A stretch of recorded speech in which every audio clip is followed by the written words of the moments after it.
Hello दोस्तों, मैं Sarla Yadav SY Hindi platform channel पर एक बार फिर से आप सभी का हार्दिक अभिनंदन करती हूं। और आज के इस वीडियो लेक्चर में हम पढ़ेंगे आधुनिक हिंदी आलोचना एवं प्रमुख आलोचक। तो ये जो टॉपिक है ये हिंदी साहित्य का अति महत्वपूर्ण टॉपिक है। और हिंदी आलोचना जो है इसमें काफ़ी सारी रचनाएं हैं, काफ़ी सारे लेखक हैं जिन्होंने आलोचनात्मक रचनाएं लिखी, जैसे कि हजारी प्रसाद द्विवेदी है, रामचंद्र शुक्ल जी है, रामविलास शर्मा है, नंद दुलारे वाजपेयी जी हैं। काफ़ी सारे लेखक हैं जो प्रमुख प्रमुख लेखक हैं और उनकी आलोचनात्मक रचनाओं को लेकर प्रश्न भी पूछा जाता है। तो आज का ये जो टॉपिक है APGT estate, HPSC assistant professor, चाहे HPSC PGT हिंदी में तो ये नहीं है, UGC net, MA, BA, DSSB, KVS, NVS सभी प्रतियोगी परीक्षाओं के लिए टॉपिक जो है बहुत ही महत्वपूर्ण रहने वाला है।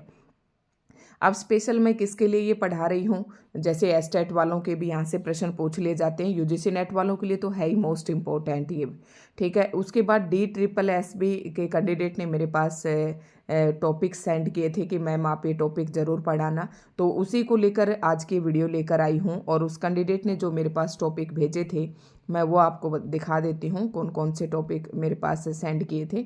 तो इस टॉपिक को भी मैं थोड़ा सा ना आपको समझाना चाहूँगी। देखो यहाँ से देखते हैं, ये मेरे पास टॉपिक भेजे थे कि मैम आप ये टॉपिक पढ़ा दीजिए। तो देखो इसमें थोड़ा सा आपको समझा देती हूँ कि काव्य शास्त्र मैंने लगभग अपने यूट्यूब चैनल पर अभी संपूर्ण करवाया है। और संपूर्ण करवाने से पहले इसमें थोड़ा सा भी और भी रहता है, जैसे काव्य शास्त्र के अंतर्गत 6 संप्रदाय आते हैं तो हमने 3 ही किए हैं। बाकी भारतीय काव्य शास्त्र की मैंने एक अलग से प्लेलिस्ट बना रखी है, आप वहाँ जाइए और एक एक वीडियो देखना शुरू कर दें। तो काव्य शास्त्र बहुत ही आसान शब्दों से मैंने पढ़ाया है। उसके बाद इस टॉपिक को आप ढंग से समझें। इसमें कहने को तो ये 2 लाइनें हैं, लेकिन इसमें काफ़ी कुछ दिया हुआ है। आधुनिक काव्य, अगर आधुनिक काव्य आप एक टॉपिक या एक पेज का अगर आप कहीं ढूंढेंगे तो आपको ये कहीं पर नहीं मिलेगा।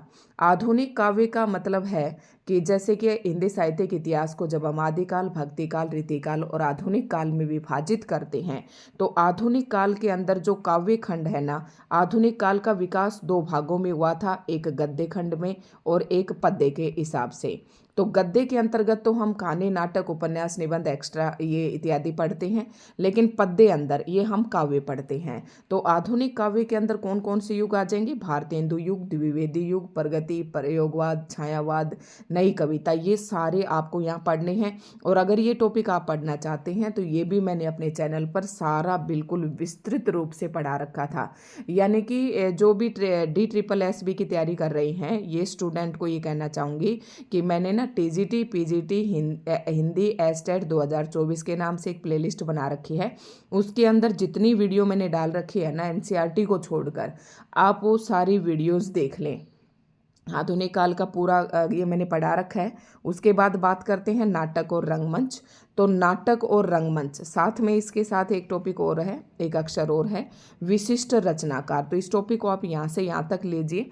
तो नाटक और रंगमंच क्या है, इसके ऊपर तो फिर भी आपको एक टॉपिक मिल जाएगा, लेकिन विशिष्ट रचनाकार भी दे दिए तो आपको नाटक पूरा पढ़ना है। नाटक को भी जैसे 2-3 भागों में बांटा गया है कि ठीक है, किसी भी जैसे भारतेंदु को मद्देनजर रखते हुए भारतेंदु पूर्व, भारतेंदु युगीन और भारतेंदु के बाद के जो हैं, तो ये सभी आपको रचनाकार पढ़ने हैं। और नाटक का टॉपिक भी मैंने लगभग जो है अपने चैनल पर कंप्लीट करवा रखा है, तो आप वहाँ से इसे देख सकते हैं। और अगर फिर भी कहेंगे तो मैं आपको ज़रूर पढ़ाऊँगी। उसके बाद आता है हिंदी विज्ञान और हिंदी भाषा। आगे इसका एक अक्षर था भाषा विज्ञान। तो भाषा विज्ञान के और हिंदी भाषा को लेकर भी काफ़ी सारी वीडियोस बनती हैं, जैसे कि हिंदी देवनागरी की विशेषताएं, हिंदी भाषा के अंदर कितनी बोलियां, उपबोलियां, ये सारी टॉपिक मैं जो आपको प्लेलिस्ट बता रही हूँ उसके अंदर मैंने पढ़ा रखे हैं, आप देखना ज़रूर।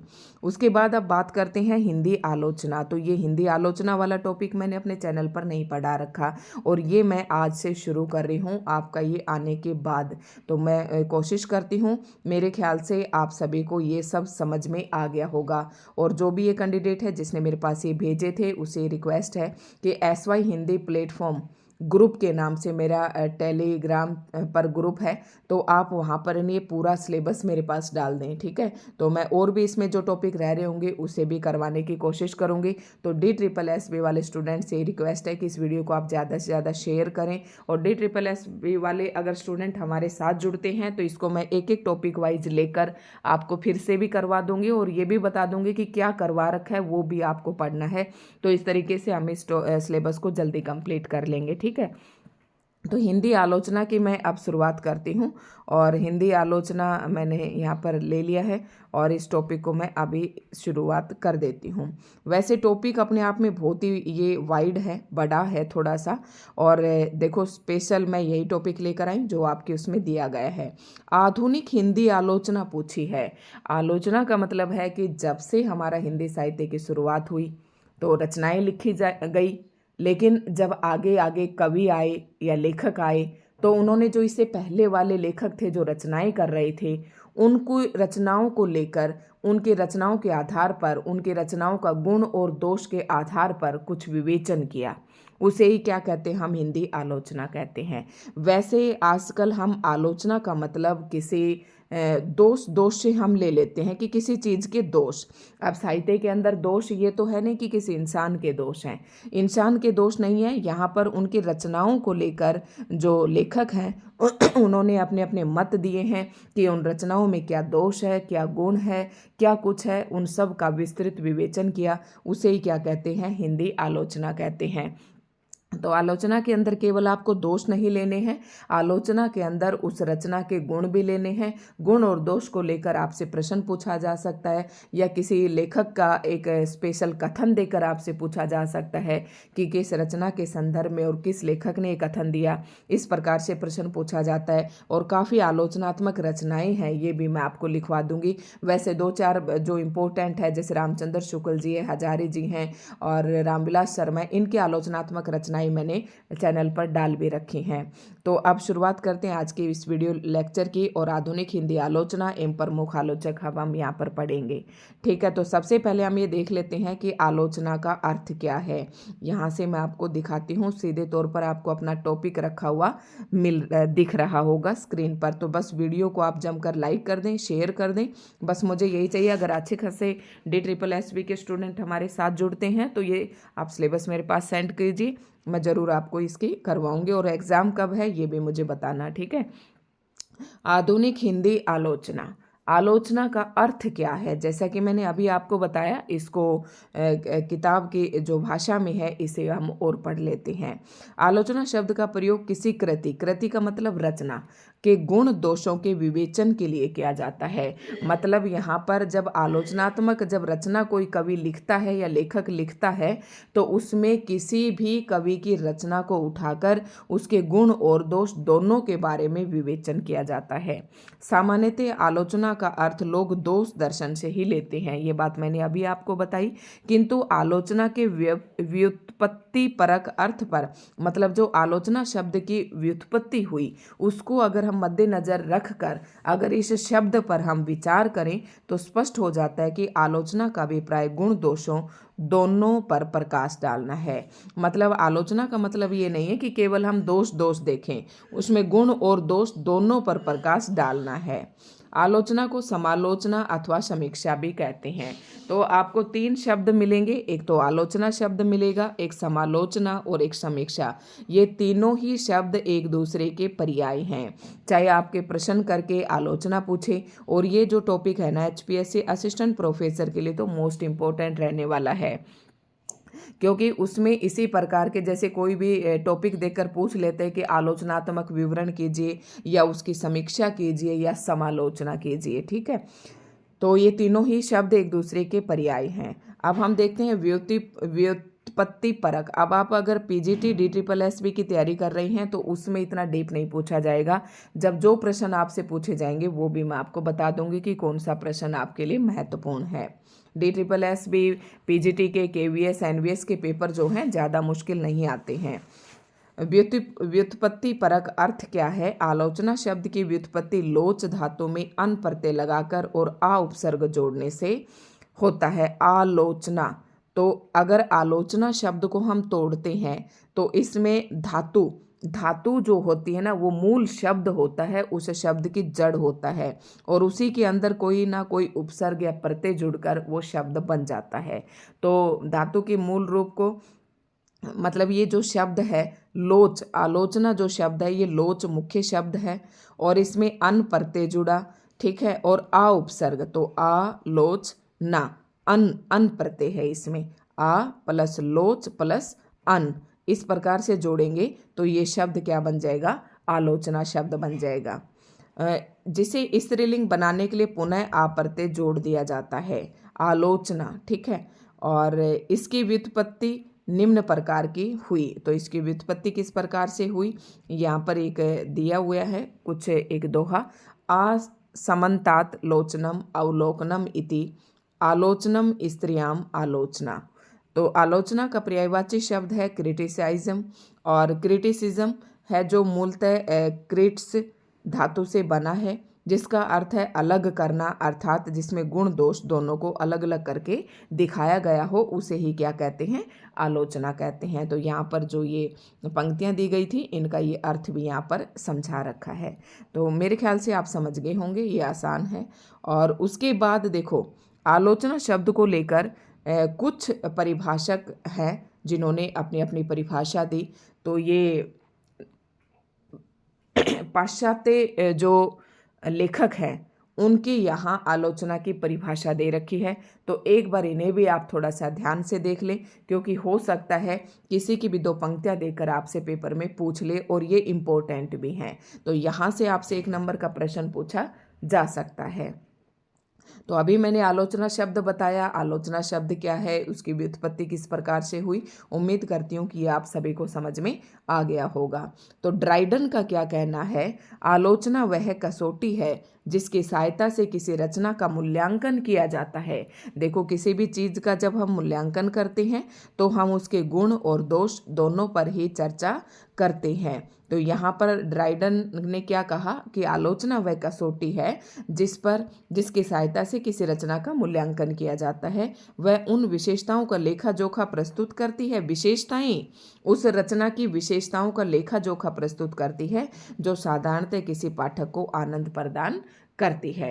तो याद रखना कि ड्राइडन ये कहते हैं कि आलोचना वह कसौटी है जिसकी सहायता से हम किसी रचना का मूल्यांकन किया जा सकता है और उनकी विशेषताओं का क्या करती है, लेखा जोखा प्रस्तुत करती है। तो इतनी बातें आप याद रखना कि मूल्यांकन किया जाता है किसी रचना का और उस रचना की विशेषताओं का लेखा जोखा प्रस्तुत किया जाता है, उसे क्या कहते हैं, आलोचना कहते हैं। और ये परिभाषा किसने दी, ड्राइडन ने दी। तो आई होप आपको ये याद भी हो जाएगी, बस वीडियो को जमकर लाइक एंड शेयर जरूर कर दें।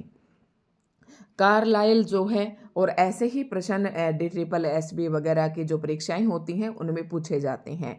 किसी साहित्यिक कृति का व्यक्ति के मन पर जो प्रभाव पड़ता है उसे व्यक्त करना ही आलोचना है।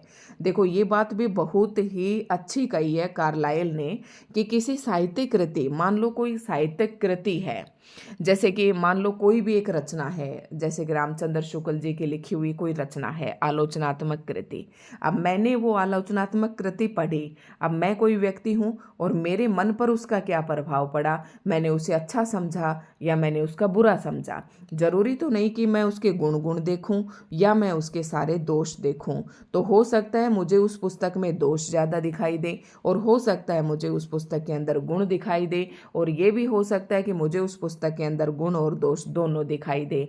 तो ये तो जो पाठक है ना उसके ऊपर, उस कृति का कोई व्यक्ति है उसके ऊपर उस रचना का क्या प्रभाव पड़ रहा है उसे ही क्या कहा है, आलोचना कहा है। ये तो कार्लाइल की परिभाषा है, दोनों को याद रखना है। तो ये बहुत ही आसान है। और ड्राइडन ने क्या कहा था कि ये किसी भी रचना का मूल्यांकन करती है और उसकी विशेषताओं का लेखा जोखा प्रस्तुत करती है। आई होप आपको अच्छे से समझ में आ रही होंगे। तीसरी जो परिभाषा है I.A. रिचर्ड्स की है, और I.A. रिचर्ड्स ने क्या कहा कि आलोचना के रूप में कोई स्थापना करना वास्तव में मूल्यों के न्यायाधीश के रूप में स्थापना करना है।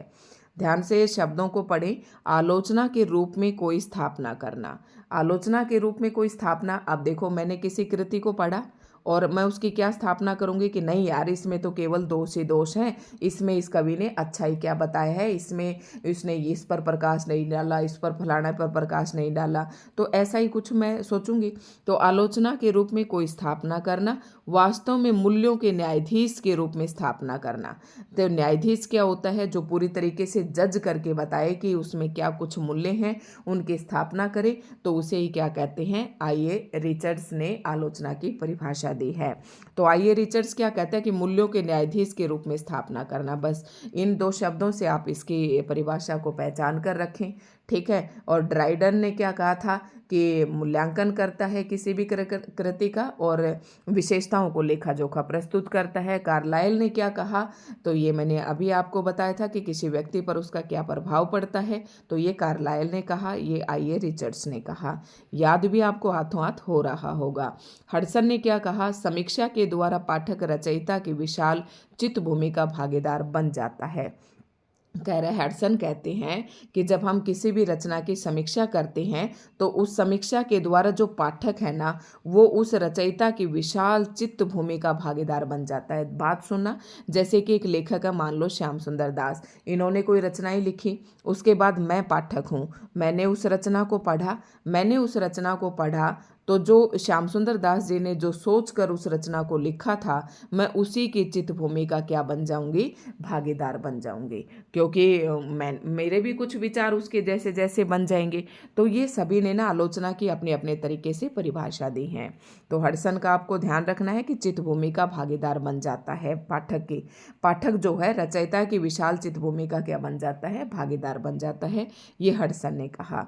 उसके बाद आते हैं आचार्य श्याम सुंदर दास के अनुसार, यदि साहित्य को जीवन की व्याख्या मान ले, मतलब जो साहित्य है, हमारा जो हिंदी साहित्य है, उसे हम ये मान लें कि ये हमारे जीवन की व्याख्या कर रहा है, माने तो आलोचना को उस व्याख्या की व्याख्या मान लेना चाहिए कि साहित्य के अंदर क्या होता है, जो जिस समय में होता है उसी से संबंधित वो रचनाएं होती हैं, ठीक है। और आलोचना को हम उस व्याख्या की भी क्या मान ले, व्याख्या मान ले। मतलब कोई एक पुस्तक है, मान लो श्याम सुंदर दास जी ने एक पुस्तक लिख दी और उस पुस्तक की भी कोई क्या करेगा, अब उस पुस्तक के अंदर इस लेखक ने खुद ही व्याख्या की है और उसकी भी कोई दूसरा लेखक पढ़कर उसकी जब व्याख्या करता है तो उसको क्या कहते हैं, आलोचना कहते हैं। ये परिभाषा किसने की दी, आचार्य श्याम सुंदर दास जी ने, ठीक है। तो आलोचना को उस व्याख्या की भी व्याख्या मानना, ये परिभाषा किसने दी, श्याम सुंदर दास जी ने। तो आई होप आप अच्छे से समझ रहे होंगे। अब हम बारी बारी पढ़ेंगे और इसमें प्रमुख आलोचक भी पढ़ेंगे हमने कि किस आलोचक ने क्या क्या कहा है, ठीक है। तो आप पेशेंस रखें, 1-2 दिन में ये टॉपिक कंप्लीट हो जाएगा, 2-3 दिन तो कम से कम लगेंगे इस टॉपिक में। उसके बाद आता है कि आलोचना का स्वरूप कैसा है, आलोचना है क्या। अब जितना हमने अभी तक पढ़ा, जितने हमने परिभाषाएं पढ़ी, उन सब का निष्कर्ष हम यहाँ पर देख लेते हैं। नंबर 1, आलोचना किसी रचना के गुण दोषों का उद्घाटन करती है। तो आलोचना का स्वरूप मतलब आलोचना दिखाई कैसे देती है, आलोचना होती क्या है, तो वो आप इन पॉइंट से समझ सकते हैं कि आलोचना किसी रचना के क्या करती है, गुण दोषों का उद्घाटन करती है। ये बात हमने काफ़ी बार इससे डिटेल से हमने इसे पढ़ लिया है। उसके बाद क्या है कि आलोचना और क्या है, आलोचना के द्वारा रचना का मूल्यांकन किया जाता है। एक तो देखो आलोचना का स्वरूप पढ़ रही हैं, तो आलोचना गुण और दोषों का मूल्यांकन करती है। उसके बाद आलोचना के द्वारा हम किसी भी रचना का मूल्यांकन कर सकते हैं, ये बात भी अभी हम बहुत अच्छे से डिस्कस करके आए हैं। उसके बाद आलोचना के द्वारा रचना की व्याख्या की जाती है और मन पर पड़े प्रभाव को व्यक्त किया जाता है। वही सारी बातें हैं जो मैंने परिभाषाओं के अंदर आपको खोलकर बताया। आलोचना रचना का भावन व संशन करके कृतिकार के उद्देश्य को स्पष्ट करती है। आलोचना जो है ना, रचना का जो भाव है और संशन मतलब उसकी जो समीक्षा है उसे कृतिकार, ये मान लो मैं किसी रचना को लेकर आलोचना कर रही हूँ, तो मैं उस रचना का जो कृतिकार है, उस रचना का जो लेखक है, उसके उद्देश्य को स्पष्ट करूंगी कि वो इसके माध्यम से क्या बताना चाह रहा है और इस बात के माध्यम से वो क्या बताना चाह रहा है। तो कुछ इस तरीके से आप आलोचना के स्वरूप को और पढ़ सकते हैं। ये मुख्य रूप से ये मिली जुली बातें बताई गई हैं और वो स्पेशल जो हमने अभी परिभाषाएं पढ़ी थी वो किसी पर्टिकुलर एक लेखक को लेकर थी। अब ये क्वेश्चन भी बहुत ही महत्वपूर्ण है। इसमें आ जाता है आलोचना के भेद, यानी कि आलोचना, अब जब कोई भी लेखक लिखता है तो उसके अलग अलग तरीके होते हैं। कोई शास्त्रीय आलोचना करता है, कोई निर्णयात्मक आलोचना करता है, कोई व्याख्यात्मक आलोचना, कोई सैद्धांतिक आलोचना, जैसे कि आचार्य रामचंद्र शुक्ल जी ने व्यवहारिक और सैद्धांतिक आलोचनाएं की। तो इस प्रकार से ना अलग अलग होते हैं। तो आलोचना के भेद हम पढ़ रहे हैं कि आलोचना कितने प्रकार की हो सकती है। तो यहाँ पर आलोचना 9 प्रकार की यहाँ पर बताई गई है। DSSB PGT हिंदी के जो स्टूडेंट है वो इस क्वेश्चन को भी नोट कर ले, काफ़ी इंपॉर्टेंट है। और जो अभी मैंने परिभाषाएं बताई, और मुझे ऐसा लग रहा है कि बिल्कुल आपका कंसेप्ट क्लियर जो है होता जा रहा होगा। आलोचना के भेद जैसे कि शास्त्रीय आलोचना, उसमें शास्त्रीय मत देकर, ये सभी हम अभी पढ़ेंगे, ठीक है। निर्णयात्मक आलोचना, व्याख्यात्मक आलोचना, सैद्धांतिक आलोचना, ऐतिहासिक आलोचना, मनोवैज्ञानिक आलोचना, और इन सभी के अर्थ तो आप समझते ही होंगे। प्रभाववादी आलोचना, प्रगतिवादी आलोचना और तुलनात्मक आलोचना। तुलनात्मक आलोचना जैसे कि आपको एक मैं बताती हूँ, इसमें देव और बिहारी को लेकर आलोचना की गई थी, और बिहारी और देव को लेकर आलोचना की गई थी। तो इस तरीके की जो रचनाएं होती हैं ना, दोनों को जो तुलना की जाती है, तुलनात्मक आलोचना। प्रगतिवाद को मद्देनजर रखकर, इसमें प्रभाववाद, इसमें मनोविज्ञान, ठीक है। तो आप समझ रहे होंगे ये क्या है, आलोचना के क्या है सारे भेद हैं। अब शुरुआत करते हैं कि आलोचना की उपयोगिता क्या है, क्यों लोग आलोचना करते हैं। उसके बाद आप ध्यान से रखना, काफ़ी अच्छी चीज़ें मैं यहाँ पर लेकर आई हूँ। जैसे कि आचार्य शुक्ल की समीक्षा पद्धति पढ़ेंगे, फिर नंदुलारे जी की पढ़ेंगे, रामविलास जी की पढ़ेंगे, लेकिन बारी बारी करके हम पढ़ेंगे। और वीडियो हम आधे घंटे से ज़्यादा की नहीं बनाएंगे, क्योंकि इतना कुछ जब समझाते हैं तो एक साथ नहीं बोला जाता है, वीडियो रिकॉर्डिंग नहीं की जाती है। तो अभी तक बहुत ही इंपॉर्टेंट बातें आपको देखने को मिल रही हैं। आलोचना की उपयोगिता और उद्देश्य, यानी कि आलोचना क्यों करता है कोई भी कवि, तो कोई ना कोई उसका उपयोग होगा। कवि समझे या लेखक, कई बार मुंह से लेखक भी निकल जाता है, कई बार कवि भी निकल जाता है। वैसे कवि अलग चीज होता है, आलोचना का लेखक ही होता है, ठीक है। तो आलोचना की जो उपयोगिता क्या है और उसका उद्देश्य क्या है, क्यों आलोचना लिखी जाती है, किस उद्देश्य को ध्यान में रखकर आलोचना की जाती है, और क्या उसकी हम सब के लिए उपयोगिता है। आलोचना के उद्देश्य पर हम 3 दृष्टि से विचार कर सकते हैं कि आलोचना का उद्देश्य क्या हो सकता है। उसके आधार पर हमारे 3 मत हो सकते हैं कि क्या क्या किन किन बातों को, किन किन दृष्टिकोणों को मद्देनजर रखकर आलोचना के उद्देश्य को स्पष्ट किया जाता है।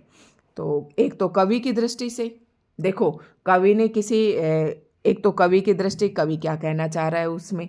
एक पाठक या श्रोता की दृष्टिकोण से भी आलोचना। तीसरा मूल्यांकन की दृष्टि से। तो ये 3 बातें आपको नोट रखनी है। DSSB में इस प्रकार के प्रश्न पूछे जाते हैं। तो जो आलोचना का उद्देश्य है वो यही स्पष्ट करना होता है कि कवि की इस आलोचना को लिखने के प्रति कवि के क्या दृष्टिकोण रहा है, ये बताएगा इसमें आलोचक, ठीक है। दूसरा, आलोचनात्मक लेखक क्या बताएगा कि इसका पाठक या श्रोता के दृष्टिकोण पर क्या प्रभाव पड़ रहा है, श्रोता इससे क्या समझ रहा है। तीसरा क्या है कि इसका मूल्यांकन क्या है, कि इसमें गुणी गुण है, इसमें दोष है, या क्या कुछ है, ठीक है। मूल्यांकन किया जाता है। तो ये आप समझ गए, इन 3 दृष्टिकोणों से हम आलोचना के उद्देश्य को स्पष्ट कर सकते हैं। अब यहाँ तीनों की थोड़ी सी व्याख्या दी गई है, आप यहाँ से भी देख सकते हैं।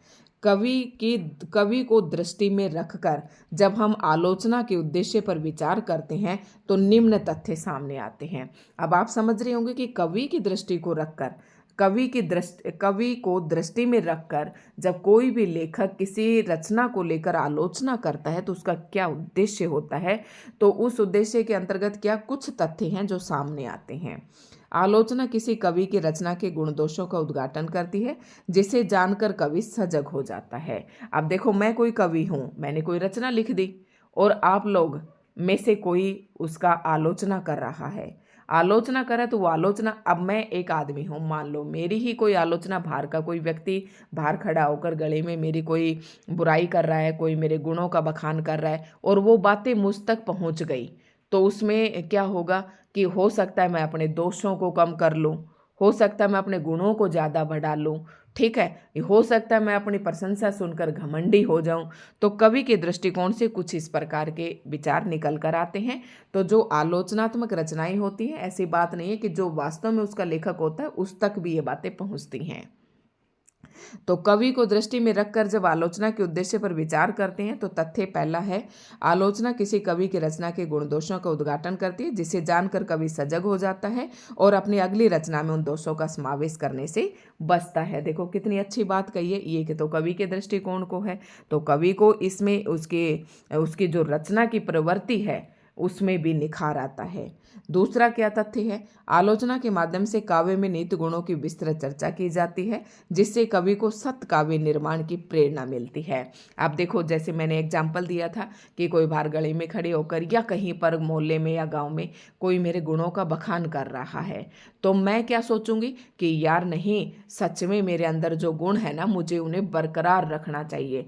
तो सेम वैसे का इससे कवि को सत्य काव्य मतलब एक अच्छा, अगर किसी के गुणों की चर्चा हो रही है तो वो कवि सोचेगा कि मुझे इसी प्रकार की जो सत्य काव्य निर्माण की प्रेरणा मिलती है, मतलब मुझे इसी प्रकार की रचनाएं करनी चाहिए, ऐसा कवि को सोचने पर मिलता है। काव्य का सच्चा मर्मज्ञ आलोचक ही होता है। देखो जब है ना, आलोचक जब नहीं होंगे तो कोई भी कवि अपनी मनमर्जी करता चला जाएगा, उसे पता ही नहीं चलेगा कि तेरे अंदर क्या गुण है, क्या दोष है, तेरी रचनाएं सही है या नहीं है।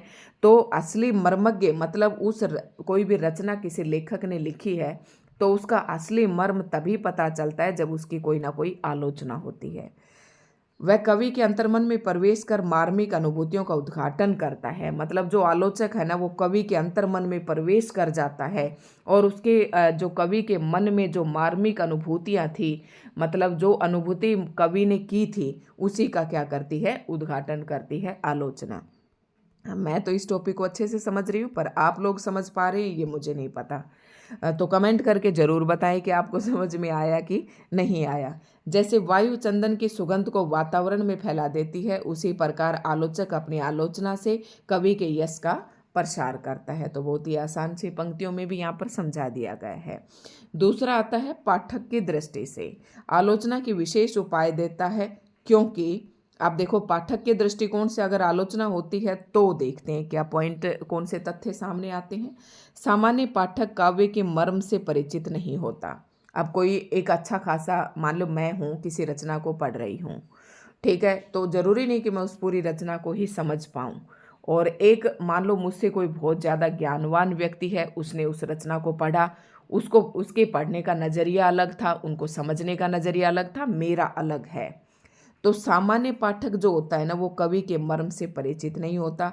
आलोचक अपनी प्रतिभा के बल पर उस रचना की व्याख्या करता है और मार्मिक तथ्यों का उद्घाटन कर पाठक को कवि की कृति से भलीभांति परिचित करता है। मान लो किसी कवि की कोई रचना है, उसको आप नहीं समझ पा रहे हैं, तो आप क्या करना कि उस रचना के ऊपर अगर किसी आलोचक ने आलोचनात्मक कृति लिखी है तो आप उस आलोचनात्मक कृति को पढ़िए, तो आपको उसकी बात सारी समझ में आ जाएगी कि इसमें लेखक ने क्या कुछ लिखा था। इस प्रकार कवि और पाठक के बीच में आलोचक जो है मध्यस्थ का काम करती है। ठीक है, कवि और पाठक के बीच में मध्यस्थ का काम कौन करता है, आलोचक करता है, बीच बिचाले का काम। उसके बाद तीसरा दृष्टिकोण और है कि और कौन से तथ्य हैं जो आपके सामने आ सकते हैं। आलोचना पाठक की रुचि का परिष्कार करती है, क्या अच्छा है क्या बुरा, इसकी जितनी समझ आलोचक को होती है उतनी पाठक को नहीं होती। ठीक है, पाठक जब उसकी आलोचना कर नहीं सॉरी जब कोई भी लेखक आलोचना करता है किसी रचना की, तो उसे पूरी समझ होती है कि इसमें क्या अच्छा है क्या बुरा है, लेकिन पाठक को इतनी ज्ञान नहीं होती। उसका पूरा परिष्कार मतलब शुद्धिकरण कर देता है उसका।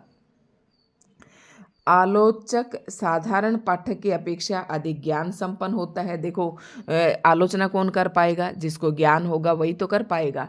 नहीं, अगर कोई मेरे जैसा मूर्ख होगा तो किसी को सही समझ लेगा, किसी को गलत ही समझ लेगा। लेकिन असली पाठक वो होता है जो उसके गुण भी बताए और उसके दोष भी बताए। उसका अध्ययन विस्तृत और गंभीर होता है। जो हमारा आलोचक साधारण पाठक की अपेक्षा अधिक ज्ञान संपन्न होता है, उसका अध्ययन विस्तृत होता है, गंभीर होता है। वह रचना के विभिन्न पक्षों पर प्रकाश डालकर हमें अनेक नई बातें बताता है और नए मार्ग भी दिखाता है। तो ये दोनों पॉइंट आपको समझ गए होंगे। तीसरा पॉइंट आता है मूल्यांकन की दृष्टि से अगर आलोचना का विशेष महत्व है, आलोचक किसी रचना की व्याख्या ही नहीं करता अपितु उसका मूल्यांकन भी करता है, मतलब अंत में निष्कर्ष भी देता है। गुण और दोषों पर विचार करके कोई भी आलोचक जो है ना, किसी कृति के आलोचना कर रहा है तो उसके गुण भी बताएगा, उसका दोष भी बताएगा, अंततः मूल्यांकन भी बताएगा। तो इसमें क्या है, मूल्यांकन करता है आलोचना की सामाजिक उपयोगिता निर्विवाद है। यद्यपि साहित्यिक कृति का मूल्यांकन साहित्य शास्त्र में सिद्धांतों की कसौटी पर होता है, तथापि अब देखो साहित्यिक कृति का मूल्यांकन जो है ना, साहित्य का भी अपना एक शास्त्र होता है हर चीज़ का। अगर उसी साहित्य शास्त्र के नियमों पर वो चीज़ खरी उतर रही है तो सिद्धांतों की कसौटी पर होता है, मतलब खरी उतर रही है या नहीं उतर रही। तो ये नहीं कि जो मनमर्जी में आया वही बोल देगा आलोचक, ऐसा नहीं है। वो साहित्य शास्त्र के नियमों को ध्यान में रखकर ही उस साहित्यिक कृति का क्या करेगा, मूल्यांकन करेगा। तथापि आलोचना कृति के नैतिक पक्ष पर भी विचार करती है कि आलोचना ये भी बताती है कि नैतिक पक्ष इस रचना के कितने प्रबल हैं। साहित्य का संबंध जीवन से है, इसलिए जो जीवन के लिए अच्छा नहीं है वह साहित्य में भी अच्छा नहीं कहा जा सकता। तो ये तो आप समझ रही होंगे। इस प्रकार आलोचना अशिष्ट, अनैतिक एवं अश्लील साहित्य पर क्या करती है, रोक लगाती है। अगर नहीं तो अब तक भी मनमाने इतनी रचनाएं हो जाती, अगर उन पर कोई उंगली उठाने वाला नहीं होता तो आलोचक जो एक तरीके से उंगली उठाने का भी काम करते हैं। और साहित्य के अंदर जो कुछ सही नहीं है, मतलब अनैतिक है, अशिष्ट है, जो हमारे शिष्टता में नहीं आता है, हमारे आचरण में नहीं आता है, उस और अश्लील साहित्य से भी पर भी रोक लगाती है।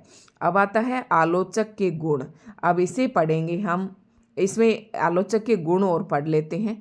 तो एक अच्छे आलोचक में क्या क्या गुण होने चाहिए। देखो कोई आलोचक है, किसी कृति की आलोचना कर रहा है, तो मैं कोई आलोचक हूँ तो मेरे अंदर भी कुछ गुण होने चाहिए, तभी मैं उस कृति को एक अच्छी आलोचना दे सकती हूँ।